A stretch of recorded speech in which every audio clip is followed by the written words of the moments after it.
Here we have a SAT math question. Okay, let's go with the information. Which of the following expressions is equivalent to x positive 3 over x square negative 4x positive 3 positive 2 over x negative 1?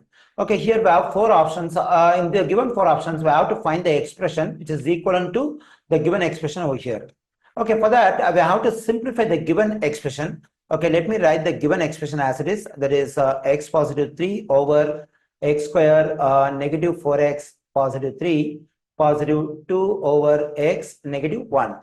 Okay, here we have addition of two fractions. So whenever I want to add or subtract two fractions, I must have the same denominator. So in the first fraction, the denominator over here is x square negative 4x positive 3. It's a quadratic expression. Okay, in the second fraction, the denominator is x negative 1. It's a linear expression. Okay, so to get the same denominator for both the fractions, what I need to do is I have to factor the quadratic expression over here. Okay, so let's factor this quadratic expression x square negative 4x positive 3. Okay, here in this quadratic equation, to factor, what I need to do is I have to look at the coefficient of x square. So what number do we have in front of x square? Actually, we don't find any number in front of x square. So I have to assume there is 1. So the coefficient of x square is 1. In that case, I have to consider the constant term over here, that is positive 3. Now, I have to get two factors for this constant of positive 3, so that the product of the two factors equals to positive 3 and the sum of the two factors equals to the coefficient of x, which is negative 3.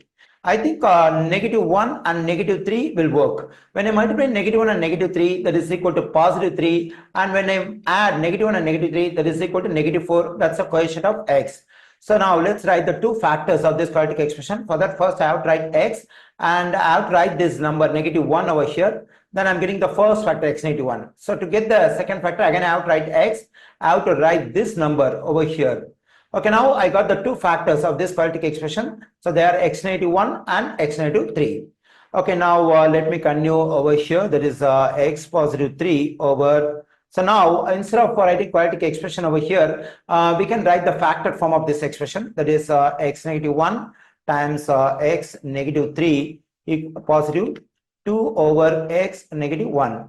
Okay, here, so to get the same denominator, what I need to do is I have to multiply both numerator and denominator of the second fraction by x negative 3. So because here the denominator of the first fraction is x negative 1 times x negative 3. So in the second fraction, the denominator is just x negative 1.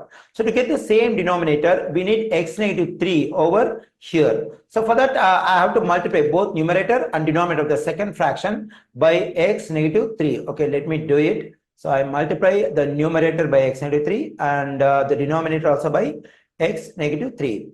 Okay, now look at the denominators of the two fractions. Both of them are same, x negative 1 times x negative 3. Okay, now we can take the common denominator. So that is x negative 1 times x negative 3. And let's take the numerator of the first fraction, that is x positive 3. And whatever sign we have between the two fractions, it has to be taken as it is. Then we have to consider the numerator of the second fraction, that is 2 times x negative 3. Okay, now let's do the simplification here. X positive 3.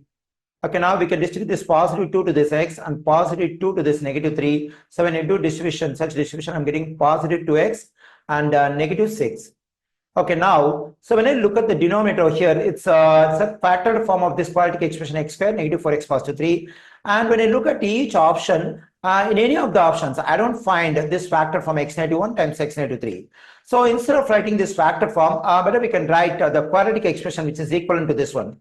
Already we know that, so the quadratic expression which is equivalent to the factor from x negative 1, x negative 3 is x square negative 4x positive 3. So instead of this factored form, we can write x square negative 4x positive 3 in denominator.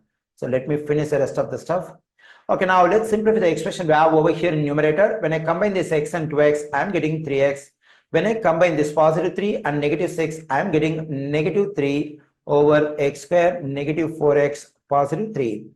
Okay, so I find this expression in option C. So the correct answer choice for this question is option C.